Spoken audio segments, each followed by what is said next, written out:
रामैया डोसा की दुकान और रंगैया समोसा की दुकान लगाकर बाजार में एक दूसरे के सामने कई साल से दुकान लगाकर चला रहे हैं। अब इन दोनों की एक दूसरे के साथ बिल्कुल नहीं जमती। रंगैया को हमेशा जलन होती थी कि रामैया उससे ज्यादा कमा रहा है।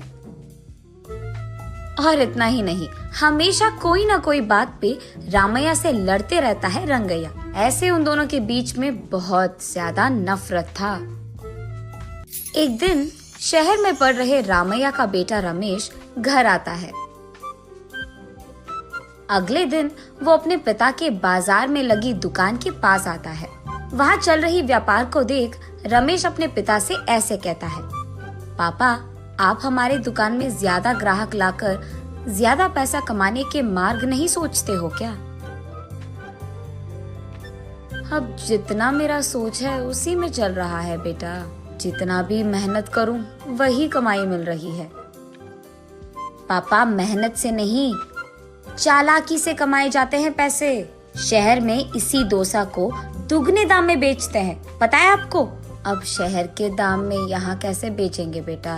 अगर दाम बढ़ा भी देना तो कोई भी खाने नहीं आएगा।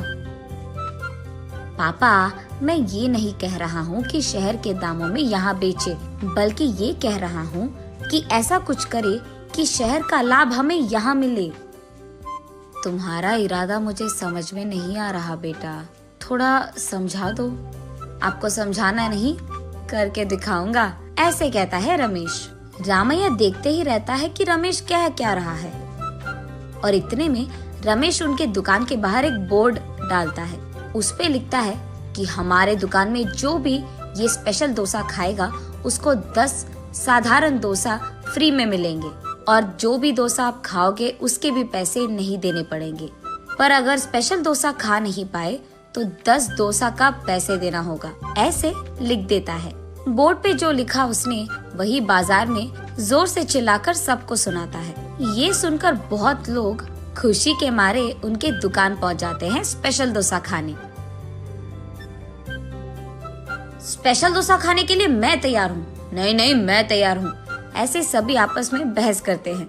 तब रमेश उनके दुकान के बगल में एक बड़ा सा टेबल और चेयर लगाकर जो भी इस प्रतियोगिता में शामिल होना चाहते हैं उनको एक के बाद एक इस कुर्सी पे बैठना होगा, ऐसे कहता है। उसके बाद ठीक उस टेबल के जितना बड़ा डोसा वो बनाकर वहाँ लाता है और उस कुर्सी में बैठे आदमी के सामने पेश करता है। वहाँ मौजूद सारे लोग यही सोचते रहते हैं कि वो आदमी उस डोसा को खा पाएगा कि नहीं। आधा डोसा खाकर वो आदमी, मुझसे अब नहीं होगा, ऐसे कहकर हार मानकर वो 10 डोसा के पैसे देकर वहाँ से चले जाता है।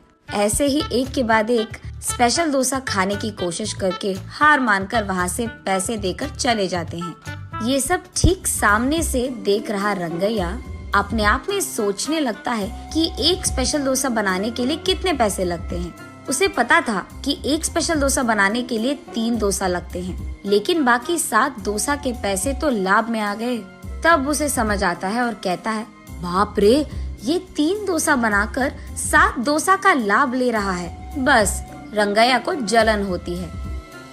कुछ भी करके मुझे भी ऐसे ही पैसे कमाने होंगे, पर क्या करूँगा?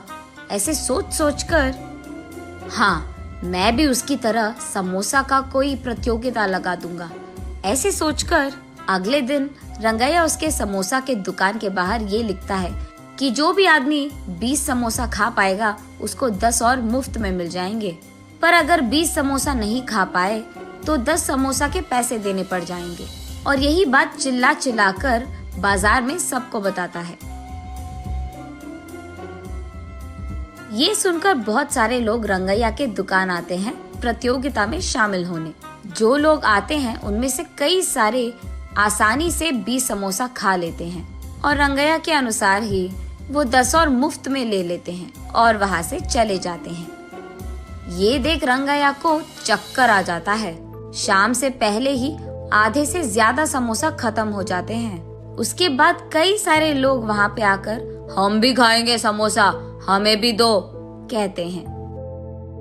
इस कारण रंगैया को बहुत गुस्सा आ जाता है, इसीलिए वो उसके दुकान के सामने से बोर्ड हटा देता है। वो किसी को मुंह दिखाने लायक नहीं रहता है। इसीलिए बंडी को लेकर अपने घर की ओर बढ़ते रहता है। आज तो मैं 1 भी रुपए नहीं कमाया और उल्टा जो भी समोसे थे वो भी बेच दिया मुफ्त में। उसे चक्कर आकर वो नीचे गिर जाता है। आंखें खोलने पर रंगैया एक अस्पताल के बेड पर रहता है। उसके बगल में उसकी बीवी रहती है। मुझे क्या हुआ? मैं कहाँ हूँ? ऐसे पूछता है रंगैया। आपको चक्कर आकर नीचे गिर गए थे, कोई अजनबी आपको यहाँ छोड़ गया, ऐसे कहती है रंगैया की पत्नी। छा, आज सब कुछ नष्ट ही हो गया, सब बुरा हो रहा है। अरे क्या हुआ जी, आप इतने गुस्से में क्यों हो? वैसे आप शाम तक घर की मुंह भी नहीं देखते हैं, लेकिन आज दोपहर से पहले आपके समोसे खत्म हो गए और आप घर भी आ रहे थे। इसलिए वो जो कुछ भी हुआ अपनी बीवी को समझाता है। हाय भगवान, मेरा मूर्ख पति, आप बस ये सोच रहे थे कि कितने डोसे बेचने पर उनको कितना लाभ मिल रहा है, लेकिन आपने एक बार भी ये नहीं सोचा कि कितने समोसे बेचने में आपको कितना लाभ आएगा। ये प्रतियोगिता शुरू करने से पहले आपको ये सब सोचना था, आपने सोचा भी नहीं, ये तो होना ही था। तब रंगैया को समझ आता है कि किसी और को देखकर हमें वही काम नहीं दोहराना चाहिए।